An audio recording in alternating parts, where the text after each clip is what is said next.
News টাইমের digital পেজে আপনাদের সবাইকে স্বাগত। আপনাদের সঙ্গে রয়েছি আমি সুপ্রিয়।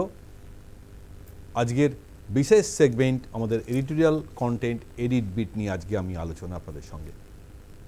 গত দুদিন ধরে বারুইপুরের ঘটনা রাজ্য রাজনীতিতে রীতিমতন উত্তপ্ত হয়ে উঠেছে। একটি নাবালিকা মেয়েকে যেভাবে পৈশাচিকভাবে ধর্ষণ খুন করা হয়েছে এবং যারা যারা এই কাজের সঙ্গে যুক্ত যাদেরকে চরম শাস্তি পেতে হবে এ নিয়ে কোনো সন্দেহ নেই।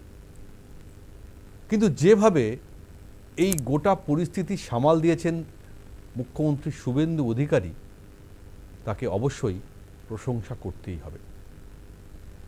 অনেক জায়গা থেকে প্রশ্ন উঠছে যে পুলিশ কি সত্যি সত্যি সক্রিয়ভাবে এই কাজ দ্রুত সম্পন্ন করেছে, এবং অনেকের অভিযোগ, স্থানীয়দের অভিযোগ, পুলিশ কিন্তু অনেকটাই গা ছাড়া ভাব দেখিয়েছে, অনেক সময় নষ্ট করেছে, তারপরে তদন্ত শুরু হয়েছে।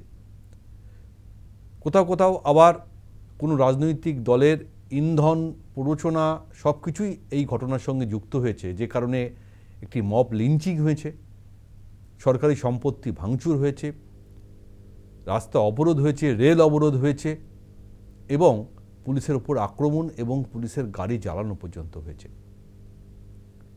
কিন্তু এই ঘটনার পরে সরকার, মুখ্যমন্ত্রী যেভাবে নিজের রাজধর্ম পালন করেছে, যা কিন্তু পূর্বতন সরকার মুখ্যমন্ত্রী সে কাজ আমরা করতে দেখিনি। তাই দুষ্কৃতীরা সাবধান হয়ে যান। কয়েকদিন আগেই বিধানসভায় যেভাবে হুমায়ুন কবিরকে চুপ করিয়ে দিয়েছিলেন শুভেন্দু অধিকারী, আপনাদের নিশ্চয়ই সবার মনে আছে যে আমি কিন্তু মমতা বন্দ্যোপাধ্যায় নন, দুর্বল মুখ্যমন্ত্রী নই, আপনি যা খুশি বলবেন আর আপনার কিছু হবে না তা নয়। হুমায়ুন কবিরকে নিয়ে পুলিশি তৎপরতার পরও হঠাৎ করে সেই হুমায়ুন কবির একেবারে নিশ্চুপ, একটি শব্দও বার হচ্ছে না। ফলে শুভেন্দুবাবু বুঝিয়ে দিয়েছেন যে তিনি কতটা স্পষ্টতা, কতটা কঠিন তার সিদ্ধান্ত নেওয়ার ক্ষেত্রে।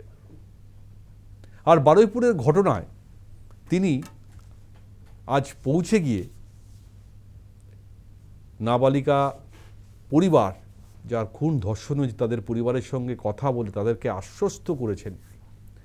শুধু তাই নয়, গণপিটুনিতে যার মৃত্যু ঘটেছে সেই পরিবারের সঙ্গেও কিন্তু তিনি দেখা করেছেন, এবং গণপিটুনিতে যিনি মারা গেছেন তিনি আসল এই ঘটনার সঙ্গে যুক্ত কিনা সেটা নিয়েও যেমন প্রশ্ন আছে, মুখ্যমন্ত্রী কিন্তু সরাসরি তাকে ক্লিন চিট দিয়েছেন। তাহলে প্রশ্ন, কেন গণপিটুনিতে এই ছেলেটিকে মারা হলো? কারা ইন্ধন দিয়েছেন? কারা সরকারি সম্পত্তি ভাঙচুর করেছেন? এবং যদি সত্যি সত্যি পুলিশেরই কোনো গাফিলতি থাকে, তা নিয়েও কিন্তু শুভেন্দুবাবু খুব স্পষ্ট বার্তা দিয়েছেন, কাউকেই ছাড়া হবে না, কাউকেই রেয়াত করা হবে না। আমরা তো এরকমই মুখ্যমন্ত্রীকে দেখতে চেয়েছিলাম, যিনি রাজধর্ম পালন করবেন, জনতার হয়ে কথা বলবেন, জনতার জন্য প্রশাসন আইন শৃঙ্খলাকে নিয়ন্ত্রণ করবেন। তাই জন্যই শুভেন্দুবাবুকে অবশ্যই কৃতিত্ব দিতে হয়। আজ মুখ্যমন্ত্রী শুভেন্দু অধিকারী বারুইপুরে গিয়ে যে বক্তব্যটা রেখেছেন, যে বার্তা দিয়েছেন, তাই সবাইকে সে বার্তাটা শোনা উচিত। শুনুন কি বলেছেন। আমরা পুরো বিষয়টা দেখেছি, আমি প্রাইমারি অ্যানালাইসিস করেছি। আমাদের কোনো লোকের যদি কোনো ওই টাইমের মধ্যে কোনো শিথিলতা থাকে 1%, সেক্ষেত্রেও খুব স্ট্রং অ্যাকশন নেওয়া হবে। আর মব লিঞ্চিং করে যে নিরীহ লোকটাকে, ছেলেটাকে মেরে দিয়েছে, আনমেরিড একটি ইয়াং বয়, সেখানে যারা হত্যাকারী তাদেরকেও প্রপারলি মার্ডার কেসে যুক্ত করা হবে। হুলিগানিজম করেছে পুরো দিন ধরে প্রায় 200-র বেশি আইডেন্টিফাইড লোক, তাদেরকে আমি পরিষ্কার বলে গেলাম যারা উস্কানি দিয়েছে ওদেরও কিন্তু ছাড়া হবে না, তারাও ভুগবে, এটুকু আমি বলে দিই। যারা এই হুলিগানিজম অর্থাৎ এই ধরনের গুন্ডাগিরি করেছেন তাদের কিন্তু ছাড়া হবে না, সে কথা কিন্তু খুব স্পষ্টভাবে জানালেন মুখ্যমন্ত্রী শুভেন্দু অধিকারী। এবং যারা করেছেন তারাও কান খুলে শুনে নিন, তারাও কিন্তু রেহাই পাবেন না। এবং যারা ইন্ধন দিয়েছেন যারা নির্বাচনে হেরেছেন, সরকার থেকে চলে গেছেন, আবার কারো 0 থেকে 1 হয়েছেন, অর্থাৎ খুব স্পষ্টভাবে তৃণমূল আর বামেদেরকে নিশানা করে বলেছেন আপনারাও কিন্তু সাবধান হয়ে যান, তাদের বিরুদ্ধেও কিন্তু ব্যবস্থা হবে।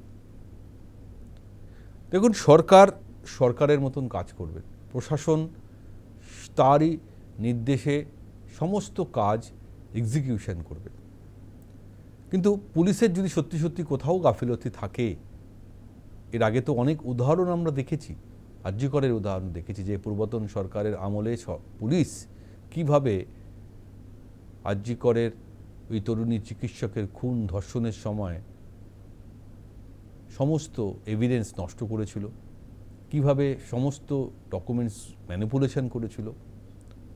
এবং মুখ্যমন্ত্রী কিন্তু আজ দাঁড়িয়ে সে কথাও বলেছেন, যারা যুক্ত ছিলেন সেই আইপিএস অফিসারদের কিন্তু আমি সাসপেন্ড করেছি। ফলে পুলিশের কাছেও একটা বড় বার্তা যে আপনারা কিন্তু নিজেদের কাজে সত্যভাবে কাজ করুন, নাহলে আপনারাও ফেঁসে যাবেন, সাসপেন্ড হতে পারেন, বদলি হতে পারেন। ফলে দুটো দিক, এক, যদি পুলিশের মধ্যে কোথাও কোনো নিজেদের মতন কাজ করার ইচ্ছে থাকে বা পুলিশের আসল কাজ করার জায়গা থাকে, তাহলে সেটা করুন। অন্য কোনো শক্তির কাছে মাথা নত করবেন না, কোনো ম্যানিপুলেশন করতে যাবেন না। আগের সরকার যা করে গেছে সেটা ভুলে যান, আপনারা আপনাদের কাজ করুন, না হলে কিন্তু আমি নজর রাখছি। আর মমতা বন্দ্যোপাধ্যায়, তিনি কোথাও না কোথাও তো রাজনীতি করার চেষ্টা করছেন। আমার বাড়ির সামনে পুলিশের পাহারা, আমাকে ঘরবন্দি করে রাখা হয়েছে, আমাকে পথে নামতে দেওয়া হচ্ছে না, কিন্তু নেমেছেন তো তিনি, মোমবাতি মিছিল তো করেছেন, তিনি বক্তব্য রেখেছেন, কিন্তু রাজনীতি কেন করছেন? রাজনীতি করার তো কোনো দরকার নেই। আপনাদের সময় অনেক কিছু ঘটেছে, অনেক কিছু এই বাংলার মানুষ দেখেছে, যার রেজাল্ট তো আপনারা পেয়ে গেছেন 4 মে এই ফলাফলে। আদালতের কাছ থেকে পারমিশন নিয়ে মিছিল করবেন, ঠিক আছে, ওই অবধি শেষ আছে, কিন্তু আপনাদের দলের যা পরিস্থিতি, ভেঙে তো খান হয়ে গেছে। এই দল নিয়ে আর কতটা রাজনীতি করবেন? রাজনীতি করার জায়গা আদৌ আছে কি? আগে নিজেদেরকে বাঁচান, আপনার ভাইপোকে বাঁচান। কিন্তু নিজের গলা দিতে গিয়েও এখন পুলিশের ভয় পাচ্ছেন, আদালত তাকে প্রশ্ন করছেন আপনাদের কিসের ভয়, কেন গলা দিচ্ছেন না? নাহলে রাজ্য সরকার কিন্তু ব্যবস্থা নেবে, পুলিশ কিন্তু ব্যবস্থা নেবে, তাই ভাইপোও সাবধান। আর মমতা বন্দ্যোপাধ্যায়, তিনি কি করবেন? এই বারুইপুরের ঘটনা নিয়ে তিনি চেষ্টা করবেন সংবাদ মাধ্যমে বিভিন্ন বক্তব্য রেখে সরকারকে নিন্দে করার, পুলিশকে সমালোচনা করার। এই কাজে আমার মনে হয় বাংলার মানুষের মন আর ভিজবে না। তাই লড়াইটা হবে কে সৎ আর কে অসৎ।